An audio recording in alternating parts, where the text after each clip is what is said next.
vient de dire Tito, pardon, Jackie est très important. Savoir ce qu'on veut dire. Il ne s'agit pas de faire des films pour ajouter un film ou un roman de plus. Il faut vraiment avoir quelque chose à dire. Alors, ce n'est pas forcément un film intellectuel, mais c'est quand même qu'il y ait un fond. Et d'ailleurs, même les comédies qui marchent, comme par exemple Le Grand Bain, ou bien Qu'est-ce que j'ai fait au bon Dieu, on s'aperçoit qu'il y a quand même un fond dans ce qui est raconté. Et c'est ça qui plaît au public.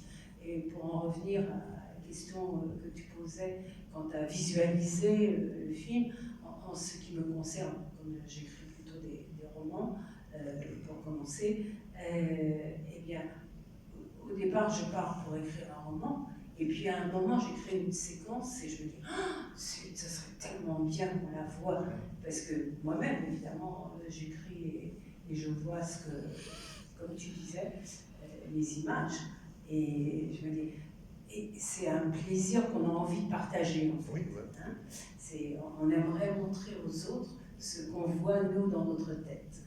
Et voilà. Moi, je vois rien.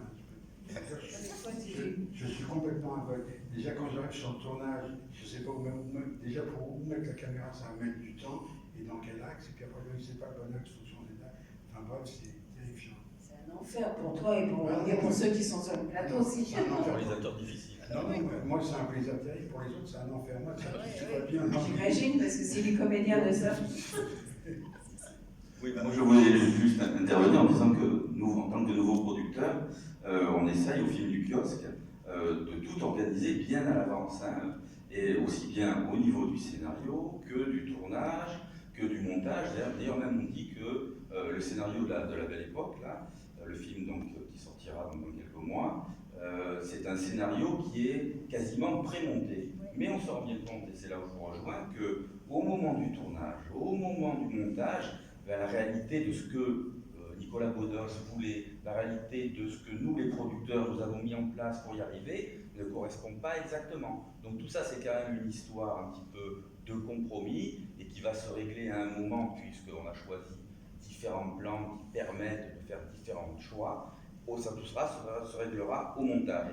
Et comme le disait Stanley Kubrick, l'art du cinéma, c'est le montage. Donc je considère qu'au moment du montage, tous les multiples choix que nous avons faits avec le réalisateur, par rapport au scénario, par rapport aux moyens de production que l'on a mis en place, eh bien, vont se révéler au moment du montage.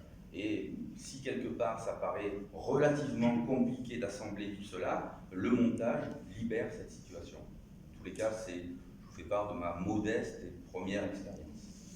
C'est vrai. C'est la mode. Non, mais c'est tout à fait juste. C'est-à-dire que moi aussi, je tourne montée. C'est-à-dire que je sais exactement ce que je veux à l'arrivée, le minutage presque de chaque séquence, et donc je tourne montée. Je dis couper, c'est qu'il n'y aura pas de supplément, mais comme dit René, il y a plusieurs axes qui permettent de tourner la séquence sous différents angles et qui permettent ensuite de faire un montage un peu différent ou un peu plus complet, de faire des choix. Mais c'est clair que c'est rare d'avoir un metteur en scène, mais c'est arrivé en tant que comédienne. Fabienne doit avoir la même expérience que moi, d'avoir un metteur en scène qui ne sait pas où mettre sa caméra quand il arrive sur le plateau. Et alors là, c'est très déstabilisant pour les acteurs, parce qu'on voit le metteur en scène qui dit « Ah non, finalement, non, déplaçons la caméra. » Bon, en ce qui me concerne, je prépare beaucoup avant de tourner. Voilà. Pour ajouter un mot, maintenant que c'est en numérique, de toute façon, c'est très rapide. Même si on met la caméra là, puis là, c'est tout très rapide. Avant, c'était très compliqué, mais là, c'est pas compliqué. Le montage, c'est pareil, en 2 jours, tu as fait un premier montage, donc tu peux en faire 30, si tu veux, en 2 semaines, tu as fini les montages. Donc c'est pas la même chose qu'avant, où il fallait couper, tout ça, enfin, c'était un enfer. Enfin, il y a des réalisateurs qui prennent beaucoup de temps aussi au montage, bien que ce soit en numérique. Je connais des camarades réalisatrices dont dont le montage dure des mois, parce qu'elles n'arrivent pas à se décider du fait qu'elles ont tellement de choix que du coup, tout est bon. Tout peut paraître, ah mais si on montait comme ça, ah mais non, finalement demain, je reviens avec une autre idée et on va monter autrement. Ça peut revenir très très cher. Pour en revenir et rester un petit peu sur le montage, c'est vraiment au montage que se construit le film, dans le sens où sa trame narrative, la manière de raconter une histoire s'établit sur la table de montage. On a des tonnes de rush, on ne sait pas forcément comment on va intégrer tout ça, dans quel ordre. Et j'aime beaucoup cette anecdote que donnait Michel Legrand, donc ce grand compositeur de musique de film, qui a fait la musique de l'affaire Thomas Crown de Norman Jewison. Et il racontait souvent cette anecdote comme quoi Norman Jewison, qui est lui-même auteur, et qui était sur le montage de l'affaire Thomas Crown en 1967, il ne savait pas comment raconter son histoire, il ne savait pas du tout. Il savait vraiment pas. Et Legrand avait déjà écrit des thèmes avant de voir le film, ce qui arrive souvent en musique de film. Et ils ont fait appel à lui, il est venu à la table de montage, et c'est lui, avec sa musique, qui a tout débloqué. À partir de sa musique, Jewison et son monteur ont trouvé comment raconter cette histoire. Et quand on voit le film au finish, c'est une narration totalement éclatée, ce qui ne se faisait pas à l'époque. C'est pas du tout chronologique. On passe de flash forward en flashback, du présent au passé, au futur. C'est une structure très, très étrange. De plus, c'était une première fois qu'on utilisait le split screen qui consiste à séparer l'écran en plusieurs cases, et de voir différentes actions. Donc, et ce qui rejoint la narration totalement éclatée du film, et ça, je trouve ça extraordinaire, que ce soit la musique qui ait donné la clé de la narration du film, qui à l'époque était révolutionnaire. Voilà, on a déjà parlé du montage, donc on a abordé un petit peu l'écriture et le langage cinématographique propre. Avant d'en arriver à ça avec M. Topin, on va peut-être parler un petit peu avec Fabienne, qui est comédienne, comme je le rappelais tout à l'heure. Pardon. Non. Ça va, on a tous des micros. Donc, moi, ce qui m'intéressait avec vous, Fabienne, c'était de parler un petit peu de ce premier contact que vous avez avec un film, qui est celui de l'écriture. On vous remet un script, qui n'est pas un roman, encore une fois, qui est d'écriture très particulière, qui peut-être qui peut sembler un petit peu ardu d'ailleurs à lire, parce que c'est pas forcément très narratif, c'est souvent très descriptif. Vous allez nous en parler. Et de savoir comment, par rapport à cette écriture qui vous arrive, vous faites votre choix, comment vous avez la motivation de pouvoir faire partie d'un projet. Tout le monde. Alors, c'est vrai que le premier contact qu'on a avec un film, souvent c'est un scénario qu'on reçoit, qu'on vous donne à lire, avec un rôle qu'on vous propose. Et alors souvent on connaît quand même le nom du metteur en scène, ça compte s'il a déjà fait des films, on connaît un petit peu son univers. Il arrive aussi que ce soit quelqu'un qui n'a jamais fait de film. Donc il y a déjà cette idée qu'on va découvrir une histoire. Et c'est vrai que moi, quand je le lis, j'essaie de le voir à travers le rôle qui m'est proposé. Pas seulement si j'ai envie de le faire, mais si je me sens capable de le faire. Parce que c'est aussi... voilà, donc il faut que je me projette. Je me projette dans l'histoire, je me projette aussi dans les autres personnages, on se projette beaucoup dans les dialogues et dans les situations qui sont effectivement qui font partie vraiment du scénario, contrairement à un roman qui balaye reprendre multiples facettes. Ce qui est drôle aussi, j'ai remarqué, c'est que finalement le scénario, c'est notre bien commun à tous sur l'équipe de tournage. C'est-à-dire qu'on va tous avoir des postes différents, mais on a une chose en commun, c'est qu'on a le même scénario, on a les mêmes scènes, et pour moi cette union est très importante, parce que même si évidemment il y a des discussions avant un tournage en amont avec le metteur en scène, ou des lectures avec les autres personnages, tout à l'heure tu disais disais que souvent au cinéma, on répétait avant. Moi, je trouve pas du tout. Alors, on vous promet toujours qu'on va répéter, qu'on va travailler le scénario, qu'on va aller plus loin autour des personnages. Mais en fait, souvent, on n'a pas le temps au cinéma. Le metteur en scène est occupé par 1000 choses à résoudre. Donc, une semaine avant le tournage, il y a une lecture pour que tout le monde se rencontre avec tous les acteurs qui sont choisis. C'est bien parce qu'on entend et on voit les gens avec qui on va travailler. Mais voilà, on répète, moi en tout cas dans mon expérience, on répète peu avant et on découvre le film et ce qui se passe entre les personnages au moment du tournage. Est-ce que, puisque tu as été amené à lire beaucoup de scripts, est-ce que tu peux nous parler un petit peu de comment se présente un scénario? Je n'ai pas compris la question. Comment se présente un scénario dans sa forme? C'est-à-dire que oui, spirale, oui, des feuilles blanches, il y a beaucoup de dialogue. Non, ce que veut dire, c'est qu'effectivement, le titre, oui, qui est écrit en gros. Alors d'abord, il y a le titre, très important le titre. Moi, j'avais un professeur de théâtre qui était tout le temps, et il y a tout le film dans le titre. Donc c'est vrai que c'est très important. Et c'est vrai qu'il y a des films, quelquefois, qui sortent, on voit les titres et ça ne donne pas du tout envie. Et puis il y a d'autres titres qui vous donnent envie de voir le film, alors que voilà, on ne sait rien encore. Donc le titre, c'est important, effectivement, donc, par rapport au public, mais aussi parce que de toute façon, ça raconte quelque chose par rapport au film. Et après, effectivement, il y a un découpage qui est fait, et c'est des scènes. Donc vous avez scène 1, extérieur, jour, pour qu'on sache où ça se passe. Et après, il y a, effectivement, il est dit où ça se passe, maison Antoine. Et après, il y a une scène entre Antoine et Sylvie, par exemple. Et les personnages sont nommés, et voilà, il y a juste les dialogues.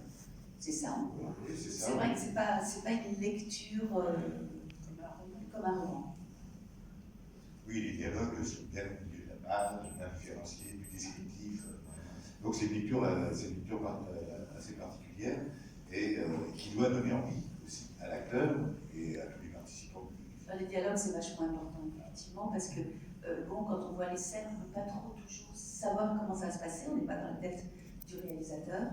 Mais les dialogues, je trouve que c'est vraiment très, très, très important, parce que c'est les choses qu'on va devoir dire, qu'on va devoir sentir.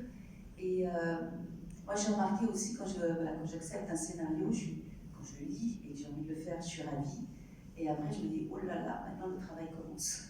C'est-à-dire que maintenant, effectivement, il va falloir aller chercher dans le dialogue ce que ça veut dire, dans les relations avec les autres personnages. Mais c'est un travail de recherche que je trouve passionnant. Mais effectivement, la base, la pierre de base, c'est le scénario et ces mots qui sont écrits et qui vont relier toute une équipe de films, puisqu'on va tous travailler autour de ça. J'ai envie de parler, pardonnez-moi, justement du scénario, parce que je prends souvent, pour exemple, un film qui s'appelait It's My Turn, avec Jules Kleberg et Michael Douglas.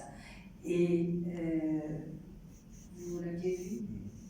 Et donc, il s'agit du remariage du père de Jules Kleberg avec la mère de Michael Douglas. C'est un mariage qui se déroule à l'intérieur d'un hôtel, dans le salon d'hôtel, et les enfants sont venus chacun de leur côté. Alors, évidemment, le film racontera l'histoire de la rencontre de Jules Kleberg avec Michael Douglas. Mais dans la chambre du père de Jules Kleberg, il se prépare pour ce mariage, et Jules Kleberg peigne son père devant la glace de la coiffeuse. Il y a une coiffeuse, le père est assis, sa fille est derrière, et lui peigne les cheveux. Et son père lui dit, tu vois, avant, c'est ta mère qui faisait ça. Alors, en une phrase, il nous raconte toute l'histoire qu'il a vécue avec sa femme. Voilà. Pour moi, ça, c'est magnifique.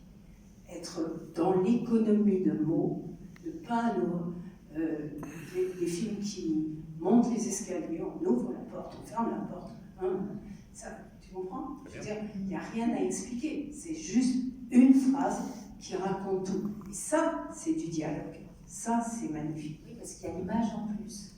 Voilà. Oui, parce que les films, Et c'est vrai que l'image raconte beaucoup de choses. oui, les films qui redondants où le dialogue te raconte ce que tu es en train de voir, ça c'est catastrophique. Oui. Il peut y avoir également un cinéma, et bon, le cinéma français des années 50-60 représente vraiment cet idée-là, un cinéma de dialoguiste. Par exemple, donc, Michel Audiard, qui a été vraiment le dialoguiste emblématique de ces années-là, quand il est passé à la réalisation, les films étaient beaucoup moins intéressants, parce que lui, son cinéma, c'était un cinéma de dialoguiste. Donc, quelque part, il fait une référence directe à la littérature, alors que le cinéma peut être autre chose. Donc, lorsqu'on dit maintenant que le dialogue est important, c'est sûr, pour un certain type de cinéma, qui n'est pas non plus du théâtre, qui est un cinéma de dialoguiste. Quand vous pensez, par exemple, au Tonton Flingueur, film qui est sorti à l'époque pour un nanar, qui est devenu un film culte, ben, qu'est-ce qu'on retient? C'est ces dialogues très précis entre Ventura, entre Jean Lefebvre, parce qu'ils sont tellement bien écrits qu'ils nous fascinent. Mais au fond, la réalisation du film n'est pas emblématique. Donc le dialogue, l'écriture pour ce type de film, bon, est exceptionnel. Il y a aussi des films qui s'apparentent plus au théâtre. On dira que c'est du théâtre filmé. Alors je pense un peu, disons, au film de Bacri, Agnès Jaoui et Jean-Pierre Bacri, qui pour moi, du moins, Cuisine et Dépendance, c'est du théâtre filmé. C'est très bien, c'est très bien écrit, il n'y a aucun problème, mais la réalisation n'est pas aussi emblématique que ce que ça pourrait être. Après, on peut évoluer aussi vers d'autres types de cinéma, où les dialogues et l'écriture est moins importante, et où l'image, ce qui est vraiment la grammaire cinématographique, l'image prend toute son importance. Mais on y viendra, je pense, au fur et à mesure de la discussion. Pour ce que tu dis du théâtre filmé, il y a aussi, et je me souviens qu'à l'époque, ça avait été décrié, un magnifique film de Claude Miller qui s'appelait Garde à vue et qui se passe uniquement dans une pièce, un huis clos. Et là, c'était la virtuosité de Claude Miller, qui, bien qu'on soit dans une unité de lieu, de temps, etc., faisait un véritable film. Oui, alors justement, ça me permet de reprendre sur ce point-là, le film de Claude Miller, même si c'est un huis clos, même s'il y a 3 acteurs, 4 acteurs avec Romy Schneider, la mise en scène fait que ce n'est pas du tout du théâtre filmé. Alors, je ne voulais pas dire que Agnès Jaoui et Jean-Pierre Bacri ne sont pas de bons réalisateurs. Je voulais dire qu'ils ont évolué dans leur, par rapport à ce que je disais tout à l'heure, ils ont évolué dans leur carrière, mais Claude Miller est un vrai réalisateur. Il a fait une véritable mise en scène. Je prends un autre exemple pour moi qui est emblématique. Pensez à un film d'horreur comme Shining. Au fond, c'est un huis clos. Ils sont dans un hôtel avec un enfant et il se passe des choses un petit peu bizarres. Donc on pourrait dire que c'est du théâtre, que c'est quasiment théâtral. Mais la mise en scène, la manière de tourner du public font que c'est véritablement du cinéma. Et c'est Polanski cinéma total. Polanski est très fort. Oui, Polanski, évidemment. Le locataire, Il a fait Rosemary Baby, Le Palais des Vampires, Le Locataire. Répulsion, qui a un Cul-de-sac. Cul-de-sac, voilà, c'est ça que je cherchais. C'est le premier film. Il a fait La jeune fille et la mort récemment, il a fait La Vénus à la fourrure, où ce sont 2 comédiens, enfin un metteur en scène et un comédien sur scène. Et c'est vrai qu'on n'a pas du tout l'impression de théâtre. La pièce de Yasmina Reza, qui a adapté. Oui. En tête. Ouais. Mais c'est vrai que Polanski, voilà, c'est vraiment un réalisateur, bon, il fait aussi faire des pièces de théâtre, mais c'est vraiment un réalisateur de cinéma, il a un point de vue de cinéma. Donc il y a différents niveaux, c'est certain, et le vrai réalisateur de cinéma ne fait que du cinéma, il n'y a pas d'option, du moins dans sa manière, dans sa vision artistique. Pour en revenir au dialogue dont on parlait tout à l'heure, c'est vraiment une tradition du cinéma français, parce qu'on a de très grands dialoguistes depuis les années 30, je pense à Prévert, extraordinaire, Paradis, je m'appelle Garance, c'est le nom d'une fleur, ça reste, ou alors Atmosphère. Oui, mais c'est des choses qui sont restées, qui sont etc. Et je pense aussi, on parlait évidemment, on s'étendait sur le scénario, mais on a un peu suggéré tout à l'heure qu'il y avait certains metteurs en scène, certains réalisateurs qui se passaient carrément de scénario. On pense à Godard qui se pointait sur le premier jour du tournage, il avait une feuille, il n'avait pas de dialogue, il avait une situation peut-être. Pardon. Pas forcément, il y en a beaucoup qui les trouvent très bons. Après, ça, c'est affaire de jugement. Le premier était très bon, oui. Très surestimé. Après, ça, c'est affaire de critique. Mais bon, et ce qui est étonnant, c'est que lui, il mettait très peu de mots sur le papier, mais par contre, dans ces films, il y a des mots partout. Il y a vraiment des mots partout qui éclatent sur l'écran. C'est aussi un travail sur le son. Oui, c'est un travail sur le son, sur le montage. C'est un cinéma de citation. Oui. Il n'arrête pas de faire des citations pour faire des références. Et d'ailleurs, son dernier film, un de ses derniers films, s'appelle Adieu au langage. C'est pas pour rien. Donc, par contre, là, nous allons aborder un petit peu le scénario cœur de cœur avec Monsieur Tito Topin, puisque vous êtes scénariste, mais romancier voilà, vous avez donc notamment fait Nalaro. Comment s'est effectué ce passage du roman à l'écriture scénaristique? C'est très facile, je veux dire, j'ai écrit un roman, il a un succès d'estime. J'ai écrit mon premier roman, j'avais 50 ans. Un succès d'estime, j'en ai fait un deuxième, un troisième. Et il y a un producteur, Philippe Cotreau, qui m'appelle un jour et qui me dit: Monsieur Topin, j'ai lu votre livre, je pense que vous pouvez écrire un scénario. Bon, voilà. Et donc, j'ai jamais écrit de scénario, bien entendu. Donc j'achète quelques bouquins, et notamment les bouquins de la en scène, où les scénarios sont très bien décrits avec les mouvements de caméra, etc., etc. Et j'apprends un petit peu sur le tas. Je prends un scénario, deux scénarios, 20, 50, 100, 150. Voilà. C'est simple. 150 scénarios. Oui. Ça fait ça. Je dois préciser que ce sont des scénarios de télévision. Je n'ai pas beaucoup aimé le cinéma en tant que scénariste.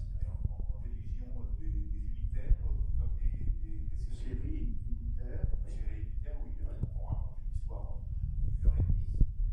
toujours 90 minutes. Oui, 90 minutes, oui, et on raconte une histoire avec les mêmes personnages et d'autres personnages qui se prennent sur le. Oui. Mais la différence avec le cinéma, c'est que je me souviens de ce que disait, par exemple, par les dialogues, ce que disait Roger Boussineau dans son encyclopédie du cinéma. Il disait quelque chose comme le dialogue dans un film, c'est un peu comme une sonnette sur un vélo. C'est bruyant, mais ça ne sert à rien. Bon, ça vaut ce que ça vaut, mais on a vu dernièrement des artistes un petit peu se prévaloir. Donc il est possible de faire des films muets, bien sûr. On continue en On fait. a vu Melville, Samouraï, plein de films comme ça, où pratiquement dans Samouraï, il y a uniquement un dialogue, c'est celui du canari, si j'ose dire. Le serein dans sa cage, il n'y a plus de part. Oui, au film de Mel Brooks, où le seul mot qui est prononcé, c'est non par Marcel Marceau au téléphone. Donc on peut, en cinéma on peut. En télévision on ne peut pas, parce que toutes les indications passent par les dialogues. Donc c'est très important. Et en même temps, il est très important de faire des dialogues en télévision qui ne soient pas justement écrits. Alors même que ça raconte ce que l'image ne raconte pas. Parce que les films se tournent très vite, et donc on n'a pas toujours le temps. Bon, voilà. Donc les dialogues sont beaucoup plus importants en télévision. Alors comment on passe d'un roman, déjà comment on passe au roman, puisque moi je suis passé au roman de 50 ans. Il n'y a pas de raison qu'il faut recommencer. Bon, c'est un petit peu. J'avais besoin de gagner ma vie, je la gagnais plus comme dessinateur, j'ai donc écrit un roman. Après quoi, vous le savez, on ne gagne pas sa vie comme romancier, donc j'ai écrit des scénarios. Je trouve ça très simple. Et puis puis je suis passé de scénariste, mais je n'ai jamais passé à la réalisation parce que le tournage m'ennuie profondément.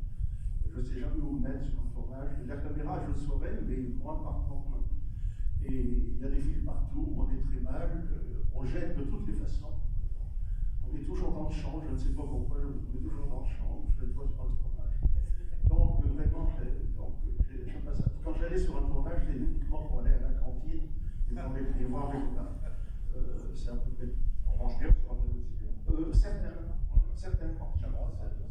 Oui, mais j'ai bien connu Chabrol, mais j'ai jamais fait ses films, donc je peux pas. C'est très important. Il m'est arrivé de déjeuner avec lui, mais c'était au restaurant. C'est très important sur un tournage d'avoir une bonne cantine. C'est la récompense du travail donc de la journée ou de la mi-journée. Enfin voilà. Et vous disiez que vous n'ayez pas écrit pour le cinéma, vous préfériez la télévision. On a beaucoup parlé de réalisateurs, on a parlé de l'univers du réalisateur, etc. Il y a très peu de réalisateurs qui ont des univers. La plupart des réalisateurs sont des faiseurs, qui ne savent pas écrire.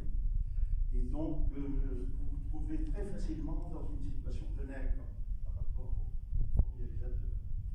Et j'aime pas ça.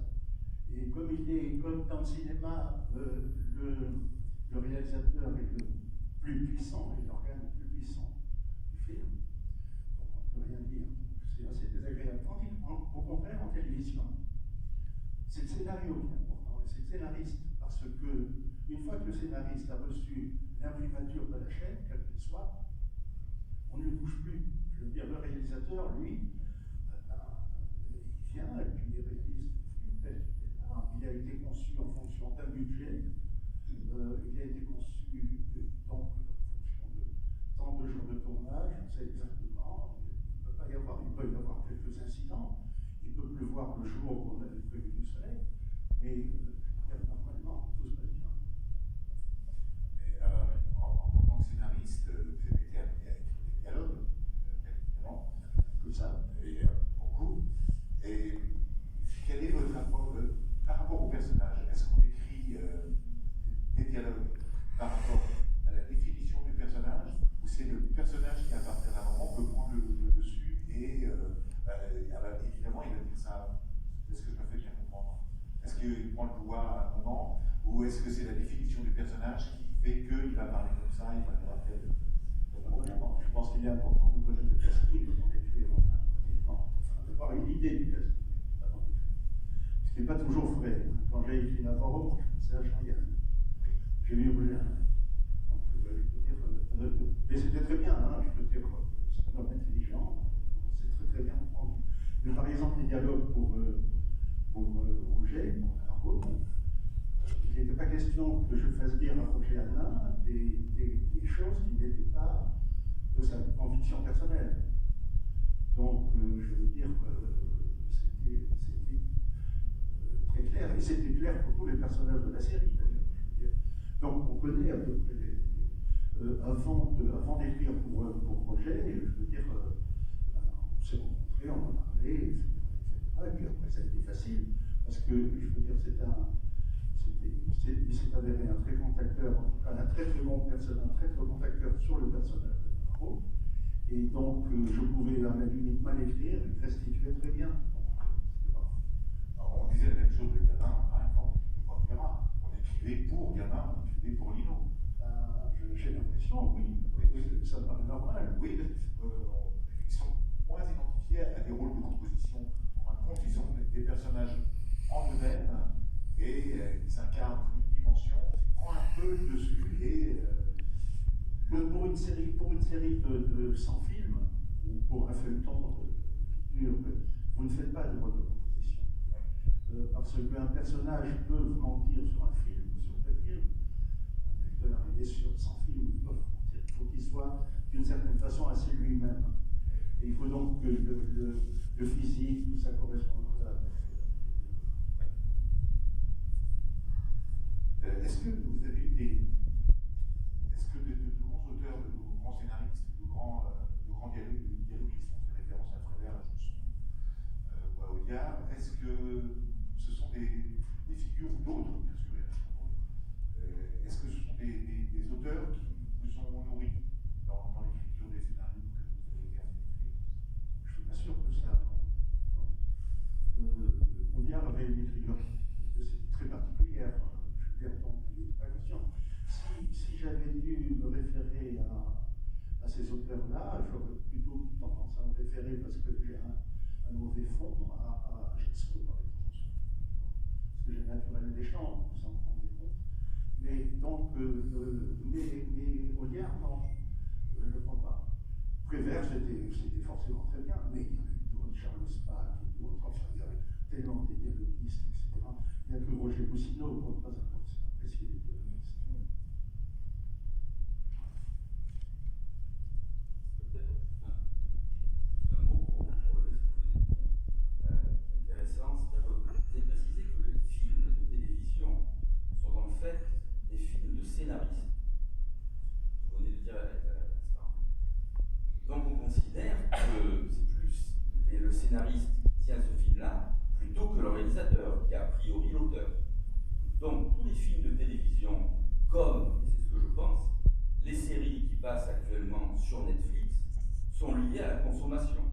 Et donc ne sont pas, pour moi, mis à part quelques œuvres exceptionnelles, on va dire Game of Thrones et encore, du cinéma. Pourquoi? Parce que c'est le scénariste qui tient les films, les séries de télévision, les séries américaines. Et à partir du moment où c'est le scénariste, ben pour moi ce n'est pas l'auteur de cinéma.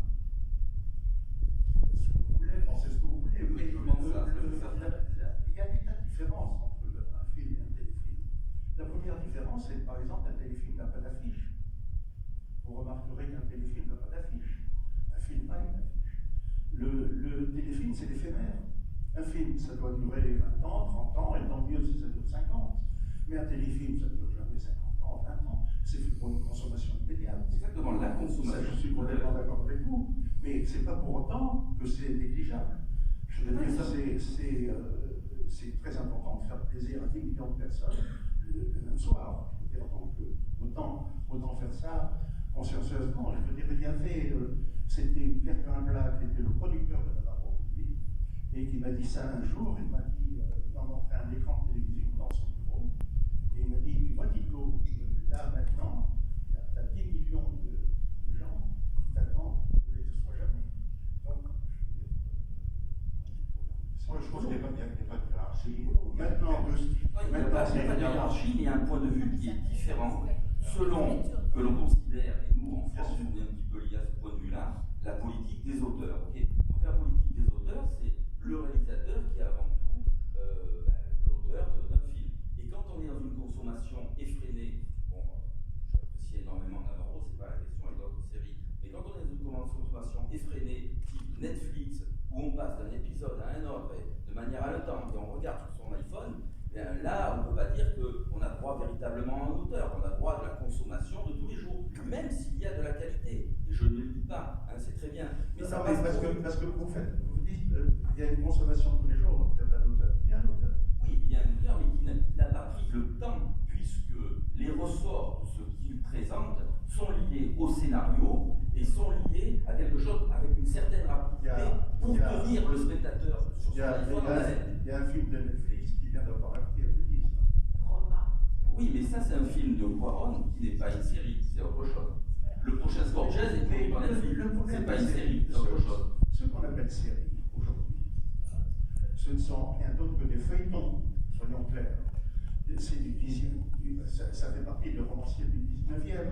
Je veux dire, c'est Eugène Sue, c'est Ponson du Terrail, c'est Rocambole, c'est-à-dire c'est fait, effectivement, c'est de la littérature pour être, bien sûr, donc on est tout à fait d'accord là-dessus. Mais c'est tout aussi noble. Je ne veux pas de hiérarchie. Je dis que c'est quelque chose de différent dans l'approche de notre époque, En tout cas, qui est consumériste ou non. En tout cas, en télévision, il est sûr qu'une fois que le scénario est approuvé, encore une fois par tout le monde, et qu'il a son budget, parce que la différence aussi, c'est qu'un cinéma peut rapporter beaucoup d'argent aux producteurs que vous êtes, Au début. tandis qu'en télévision, on n'a que la marge pour le producteur. Mais vous savez, le cinéma, c'est une autre émission de tout faire. Donc, il faut rentrer dans son budget. Mais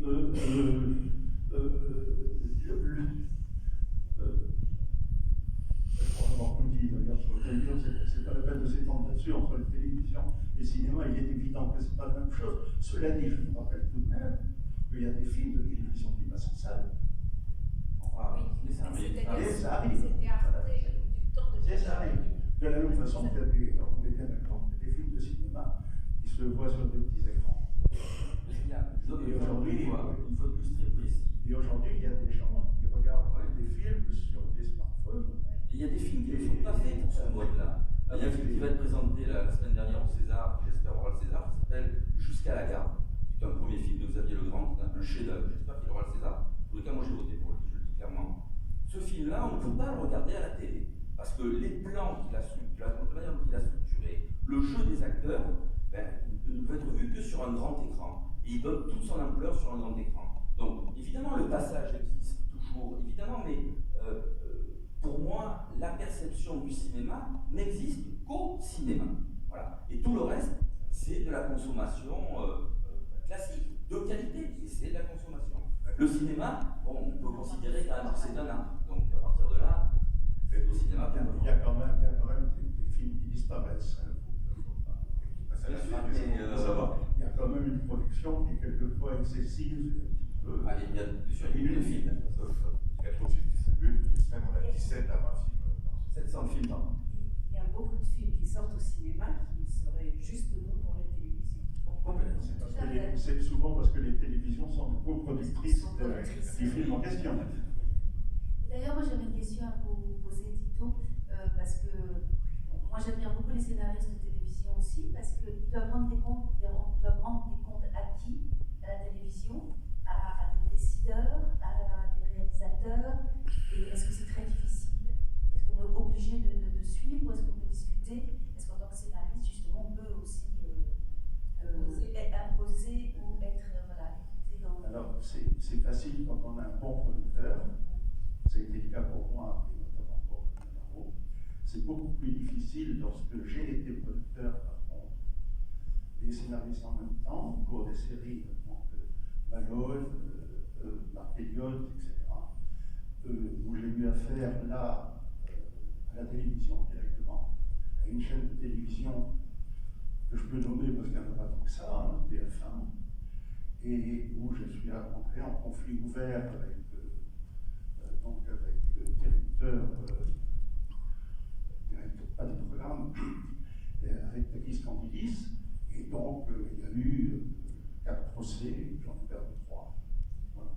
C'est de plus en plus difficile pour les scénaristes de travailler pour la télévision parce que même le producteur est au service de la télévision qui veut, tous les décideurs veulent se mêler de l'artistique et font changer sans arrêt et les scénaristes énormément souffrent beaucoup.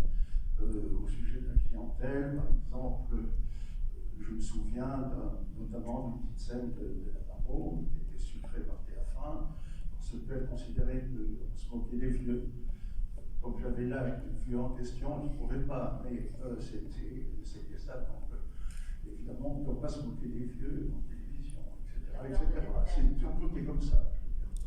Et quelquefois, les notes de la chaîne étaient beaucoup plus importantes et grosses que le scénario lui-même. Ce sont des grands malades.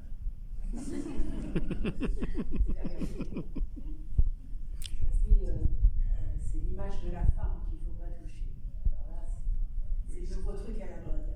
L'image de la femme. Vous parliez tout à l'heure plutôt souvent le réalisateur, vous le compariez à un faiseur. Oui, c'est comme ça qu'on dit, c'est un faiseur. En télévision, c'est un faiseur. Oui. Il y en a de meilleurs que d'autres. Même au cinéma, par Oui, contre. bien sûr. Je trouve que c'est probablement particulièrement à Hollywood, aux États-Unis, où il est vraiment extrêmement difficile de différencier. Je ne parle pas des grands auteurs qui font référence à Scorsese, à Tarantino, Kubrick, des très très grands auteurs, bien sûr, enfin des très très grands réalisateurs. Mais quand on voit les films de Blockbusters, par exemple, ou des films de dingue, mais qui font des cartons, c'est impossible de trouver un style particulier, parce que c'est le style qui fait Oui, c'est autre chose aux États-Unis. Vous savez très bien que même les grands réalisateurs que vous citez n'avaient même pas Oui, oui, on va. Je veux dire, donc, on est complètement. Tarantino, tout à fait différent. Tarantino est un film. Alors, Ridley Scott, il y en a très peu. Kubrick, mais c'est très rare. Et quand on voit tous ces films à la chaîne, qui viennent notamment du coup, je ne parle pas encore du cinéma indépendant. Quoique, on a presque, aujourd'hui, il y a tellement de films indépendants aux États-Unis. Ce qu'on appelle Final Cut, c'est le fait que c'est le producteur aux États-Unis qui décide, en dernier ressort, de ce qu'il peut couper dans le film, de ce qu'il peut y mettre, etc. Et donc, ils se mêlent de tout généralement, et beaucoup de films américains sont totalement estropiés par les producteurs. Ah oui, au grand scandale de réalisateur, il y a des catastrophes. Un film comme La Porte du Paradis de Chino, qui est sorti dans une version 2h30 à l'origine, et qui, moi je l'ai vu à l'époque, je me souviens, bon, c'est un joli film. Et puis, des années plus tard, Chino a réussi à avoir son final cut pour faire un film de 3h40. Alors là, c'était évident que c'était un chef-d'œuvre. Un chef-d'œuvre. Et combien de films comme ça, Blade Runner, à sa sortie en 82, Une fois en Amérique. il était une fois en Amérique également. Enfin, il y en a pléthore. Et, Il y a même un réalisateur français qui s'appelle Jean-Paul Salomé et qui a tourné un film aux États-Unis. Et ce sont les producteurs américains qui ont monté le film. Donc il y a deux versions du film. Ça ne veut pas dire que ce soit l'un ou l'autre soit réussi. Mais enfin, en tout cas, il y a deux montages différents du film. Un qui est sorti en France, monté par Jean-Paul, et celui qui est sorti aux États-Unis, monté par les Américains. ça nous permet peut-être de revenir justement à l'écriture cinématographique propre, c'est-à-dire le cinéma en tant qu'écriture. On va en parler avec René. Et pourquoi est-ce qu'on peut parler d'un langage cinématographique? Comment? Qu'est-ce que tu et d'une grammaire? T'aurais dû me le demander avant, je fais pas attention. C'est une vaste question, mais je crois qu'on peut en parler, évidemment, parce que de grands auteurs ont permis d'y arriver. C'est-à-dire que si on considère que le cinéma, c'est juste une caméra qui est posée avec des acteurs et des dialogues, c'est quelque chose de relativement simple. Si on considère que le cinéma, c'est quelque chose qui peut s'exprimer aussi sans le son, c'est-à-dire à l'époque, les films muets, où la musique exprimait énormément. Si l'on considère que le cinéma, c'est un art qui n'est pas forcément lié à un très gros scénario, mais qui est lié qu'à des images. Je donnerai des exemples au fur et à mesure. Eh bien, on peut penser que toute cette évolution permet à un moment d'arriver à un art spécifique. Et l'exemple le plus probant que je donne, c'est Robert Bresson, qui considérait que la plupart des réalisateurs faisaient du cinéma, lui faisait du cinématographe. Quand vous voyez le film de Robert Bresson, Le journal d'un curé de campagne, Mouchette, Au hasard Balthazar, il y a tout de suite, avec très peu de dialogue, avec une austérité totale, avec des acteurs qui ne sont pas des acteurs professionnels, pour certains, une impression très différente, une impression peut-être même de décalage, une impression d'une grammaire cinématographique spécifique. Alors dû évidemment au plan très cadré, dû à un enchaînement très spécifique, mais quand on voit ce type de cinéma, on se dit qu'il y a une grammaire cinématographique.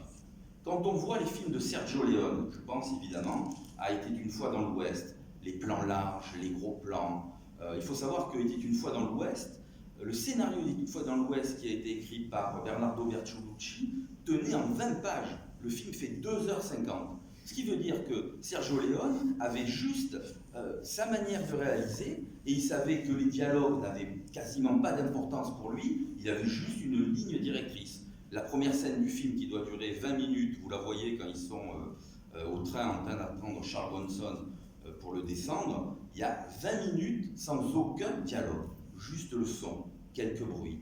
Et là, on voit le style de Sergio Leone, qui au fur et à mesure du film est lié au temps. Et le temps, ce n'est pas le dialogue, c'est la distorsion du temps. Et les dialogues deviennent quelque chose pour moi de secondaire, et son empreinte stylistique liée au temps, vous voyez bien cette scène de gunfight, comme on dit, de la fin, entre Henry Fonda et Charles Bronson. Bon, il y a un type qui est en face de l'autre, ils vont se flinguer. Ça dure 25 minutes, c'est pas la réalité, ça. C'est le style de Sergio Leone qui fait la différence. Et c'est ce qui nous emporte à l'écran. Quelque chose où on se dit, en fait, on voit véritablement leurs émotions, on ressent autre chose. Ça passe pas par le dialogue, ça passe par l'image, et évidemment pour Leone, ça passe par la musique. Et la musique, chez Leone, en complément par rapport à ce qu'on va dire, ce que j'ai dit tout à l'heure, la musique peut être véritablement le porteur du scénario. Ennio Morricone écrivait toutes les musiques des films de Sergio Leone avant de tourner le film, et il les mettait après sur le plateau. Et chaque personnage, de manière un peu comme un opéra, de manière opératique, avait sa musique. À partir du moment où il avait sa musique, comme dans l'Ouest, comme dans la Révolution, le personnage savait comment il devait se comporter. Et là, une fois de plus, le style, la grammaire au cinéma n'est pas liée aux mots, ou faiblement aux mots, elle est liée à autre chose. Un autre exemple qui pour moi est flagrant, de grands auteurs, Stanley Kubrick. Stanley Kubrick n'a jamais écrit aucun scénario. Il prenait une personne pour l'aider à écrire un scénario, notamment sur 2001, sur Eyes Wide Shut également, et il adaptait. L'exemple le plus probant, c'est Shining, où l'auteur de Shining, Stephen King, a renié complètement le film, considérant que ce n'était pas du tout sa vision. Mais par contre, c'était la vision de Stanley Kubrick, qui avait juste fait une adaptation, qui avait pris un scénariste et qui l'a montré à sa manière. Donc, le scénario est important, les dialogues faibles, mais qui existaient, étaient importants, mais c'était surtout sa manière de tourner, sa vision de Shining, qui a fait le chef-d'œuvre et le film culte que vous connaissez maintenant. Donc, des exemples, j'en ai bien d'autres, mais pour faire court, ce que je considère, c'est que le cinéma, quand il y a de grands auteurs, et c'est ce que nous recherchons tous au fond, a une autre ambition que l'écriture.